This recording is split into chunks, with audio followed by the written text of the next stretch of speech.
Jornalismo levado a sério. Fatos, assuntos polêmicos. Voltamos a apresentar Jornal da Capital. Jornal da Capital. Capital Entrevista. Acabar 7h27. Nós recebemos com muita alegria aqui nos estúdios da Capital FM o secretário de Trabalho e Assistência Social, o Dr. Valdinei Arruda. É que o Estado lança hoje à tarde, o Conselho Estadual da Juventude. Secretário Valdinei, muito obrigado pela presença, uma honra recebê-lo novamente aqui nos estúdios da Capital FM. Como é que surgiu essa ideia do Conselho Estadual da Juventude? Bom dia. Bem, bom dia Antério, bom dia ouvintes. É importante dizer que no ano passado, quando nós iniciamos e recebemos o governo, havia um vácuo no diálogo com a juventude no estado de Mato Grosso. Havia já um avanço a nível federal da criação, inclusive, do Estatuto da Juventude, mas não havia um mecanismo de protagonismo que proporcionasse com que a juventude ou as representações da juventude dialogasse com o governo para aplicação e criação de políticas públicas. É uma dificuldade que tivemos, inclusive, na realização do Conselho da Conferência da Juventude que aconteceu ano passado. Não havia nenhuma previsão, inclusive nem orçamentária, do governo anterior prevendo essa modalidade, e daí é que nós nos apropriamos do que necessitava de proporcionar com que a juventude e os jovens participassem desse momento de protagonismo, e aí idealizamos a legislação, propomos ao governador a criação do Conselho da Juventude, que foi aceita, foi trabalhada na Assembleia e aprovada no final do ano. Pois é, e como que vocês pretendem estimular a participação dos jovens? Quais são as iniciativas que o Estado está tomando para isso? Então, primeiro, essa ação intersetorial. O Conselho, já temos várias secretarias de Estado que compõem esse Conselho, e agora, hoje o governador, às 17 horas, convocando todo o segmento da juventude a participar desse momento na Arena Pantanal. Às 17 horas será sancionado, e daí nós vamos agora para a segunda etapa, que é a indicação das entidades não governamentais de representação histórica e de representação da juventude para compor paritariamente esse conselho. E todas as políticas, todas as ações precisam passar pelo conselho como fomento, como proposição, para que nós possamos transformá-las em políticas, melhorar as que possuímos e aprimorar a que nós temos que enfrentar. Agora, nós temos alguns enfrentamentos muito duros para encarar, Antero. Por exemplo, nós temos hoje, de 15 a 29 anos, as mortes a morte dos jovens, em torno de 65% são violentas, né? 30% é por trânsito, outros em torno de 30% é por violência física, e em torno de 8 a 9% são suicídios. Essa taxa é altíssima. Eu estou falando de 60 e poucos, 64, 65% dos que morrem nessa idade morrem por morte violenta. Saindo dessa idade, essa taxa baixa para 9%, né? Dos que morrem fora dessa taxa por morte violenta. Na frequência escolar, isso piora, né? Própria informações que saíram ultimamente da pesquisa dizem que 1/3 da criança e adolescente estão fora da escola. Em 2012, esses dados chegaram a 3,5 milhões de crianças fora da escola. Mas que nessa idade sai fora da escola. 14 a 29 anos. Quando começa a evasão escolar. Quando começa o ensino médio. Quando começa o ensino médio. E aí pois o problema. Mas aí não é porque, por exemplo, Mato Grosso, né? Não é porque o Estado deixa de ofertar a questão do ensino médio, porque nós temos carência de professores de física, química, biologia e matemática para dar aulas no interior. Por exemplo, lá em Ribeirãozinho, lá em São Félix do Araguaia, como é que vai fazer o ensino médio lá se você não tem professores nessa área? E ainda não temos o ensino médio satelitário, que poderia utilizar via Secretaria de Educação ou Ciência e Tecnologia, porque as informações que se tem é que o Estado tem, inclusive, os equipamentos. Exato. Falta só o custo do satélite. Será que essa evasão também não é por causa do incentivo a permanecer? Não, do não oferecimento. O cidadão de Guarantã que quiser fazer o ensino médio tem que vir para Cuiabá. Veja bem. No sentido de que o Estado não está oferecendo o ensino médio. Veja bem, esse é um fenômeno. Os índices no governo Dani de Oliveira eram alarmantes quanto a isso. Eu não sei como é que são esses índices hoje. Recebemos alarmante. É preciso identificar, e aí a importância do conselho, Antero, porque a gente vai poder dialogar, inclusive, no diagnóstico real, para que nós possamos fazer essa discussão. Porque, entenda bem, nessa fase de idade, é a idade que ele deixa da escola para o trabalho precoce, ou para o trabalho, qualquer trabalho irregular, ou trabalho, emprego ou não emprego. Então, precisamos diagnosticar se nós não estamos pegando também na transição escola-trabalho. Porque se nós não damos a formação para que ele permaneça estudando e se preparando para o trabalho, na condição de que com maior tempo de estudo, na qualificação e trabalho, ele vai conseguir alcançar uma melhor posição de destaque no emprego ou no trabalho com empreendedorismo, que é o caso, também precisa se investir. Então nós estamos errando nesse modelo de transição escola-trabalho, que inclusive é a proposta nossa da atenção a esse público quando nós chamamos do Emprega Rede Aprendizagem, que foi pensada e vocacionada para poder dialogar com essa faixa etária que está saindo da escola para o trabalho e o trabalho precoce. Essa intenção do conselho, ele vai nos ajudar a promover mais essa discussão e diagnosticar um outro fato que é importante, que a gente tem que enfrentar, que é a falsa ilusão de que a criança vai para o mundo da violência, das drogas, porque não pode trabalhar. E aí, quando a gente vai olhar os números, nós percebemos que aqueles adolescentes que estão na medida socioeducativa, os estudos comprovam que desde criança eles saíram para o trabalho. Então não foi o trabalho que não permitiu com que eles se aventassem em outros tipos de violência, na realidade de estar na sociedade ou largado. E tem outras questões de família também, que muitos desses adolescentes são cuidados apenas por vó ou só por uma mãe, não tem um núcleo familiar bem formado. Então são essas questões, Antero, que nós precisamos levar para esse conselho. Nós precisamos aprimorar, aprimorar as políticas e ações que o governo Pedro Táxi vem colocando como prioridade, mas precisamos desse mecanismo de feedback. O conselho, é preciso que a juventude participe dessa política, da formação e da discussão democrática. Vinha no carro agora, o meu motorista diz assim para mim: secretário, eu estava ouvindo a música do Charlie Brown Jr., ele dizia que nessa música que o jovem não é ouvido no Brasil, não é levado a sério no Brasil, a letra da música fala. E nós precisamos encarar essa realidade. Nós colocamos o protagonismo da juventude para ouvir, para discutir, ou criamos políticas de cima para baixo achando que essas políticas são, ou ações são importantes, vai atender, e mais ainda, nos utilizando de algumas falácias, como essa de que o trabalho é melhor que o adolescente, a criança vai para o trabalho, porque senão ele vai ser um criminoso. Não é verdade. Hoje, 65% da população de 15 a 29 anos já estão trabalhando.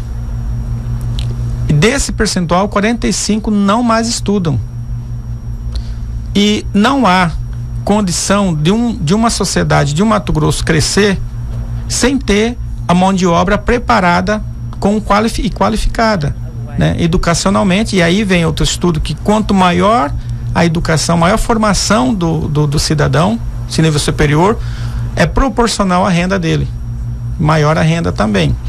Então nós precisamos fazer esse enfrentamento, temos propostas para fazer esse enfrentamento, por isso criamos o conselho, queremos debater, queremos ouvir, porque nós temos propostas. Tá, e como que vai ser ouvido o jovem do interior? Porque nós vamos fazer o ato aqui em Cuiabá. Isso. Eu fico muito preocupado com essas políticas estaduais, que assim, como é que vai se mobilizar lá no Baixo Araguaia, que é a região nordeste de Mato Grosso, nordeste que eu falo no sentido de característica de pobreza mesmo, É a região mais carente de Mato Grosso.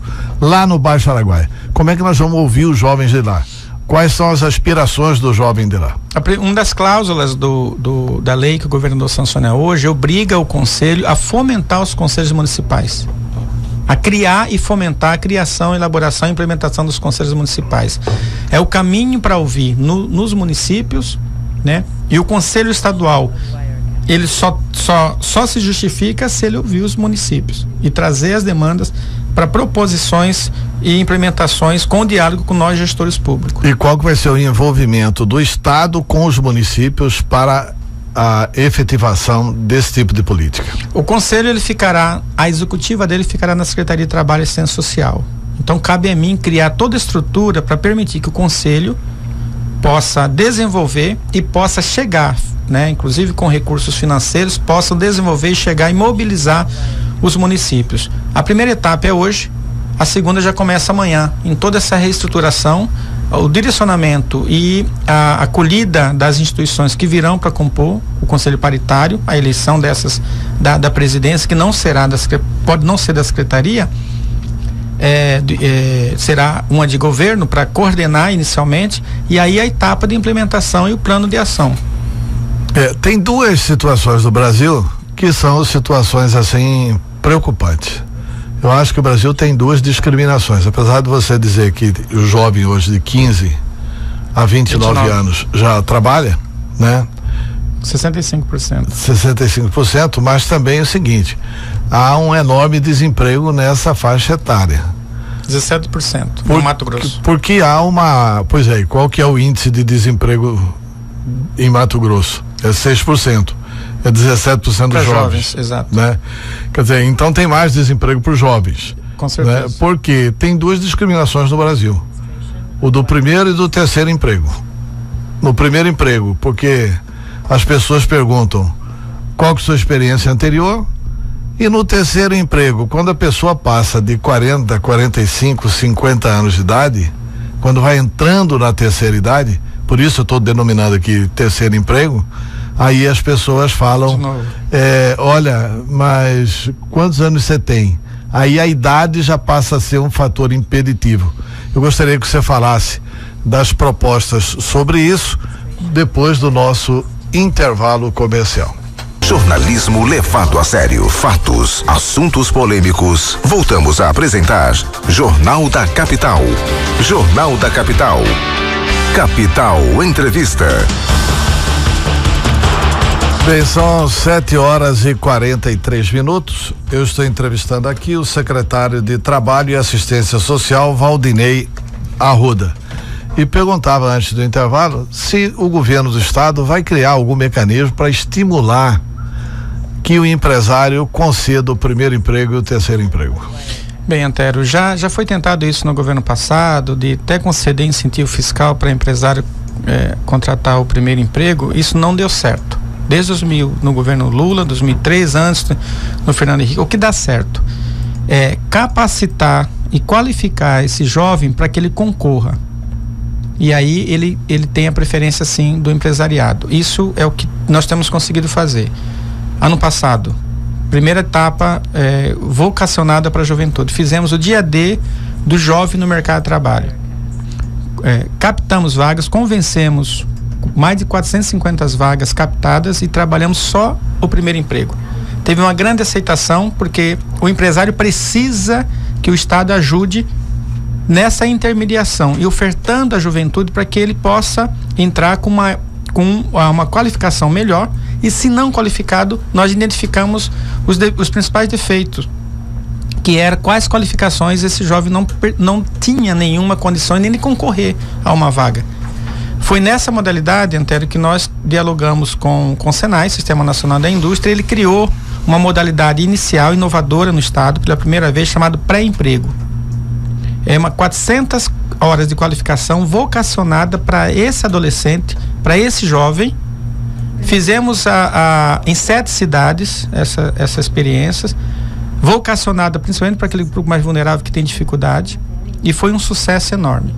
Qual é a segunda etapa agora de 2016? Ampliamos. Agora vamos ampliar essa modalidade para o estado, o maior número de municípios. Queremos atingir o adolescente na escola. Mas aí, regionalmente, esses cursos são dados segundo as necessidades do mercado regionalmente? Foi pensado, porque o jovem, ele não tem uma qualificação nenhuma, né? O pré-emprego, ele é pensado para preparar ele para ser tanto no escritório quanto em outras atividades na indústria. É uma formação de 400 horas, praticamente uma especialização. Então ele consegue em várias outras ocasiões de vagas, ele consegue concorrer e sair bem. É isso que nós precisamos fomentar e fornecer. A outra modalidade que nós estamos ampliando é a modalidade da aprendizagem, né?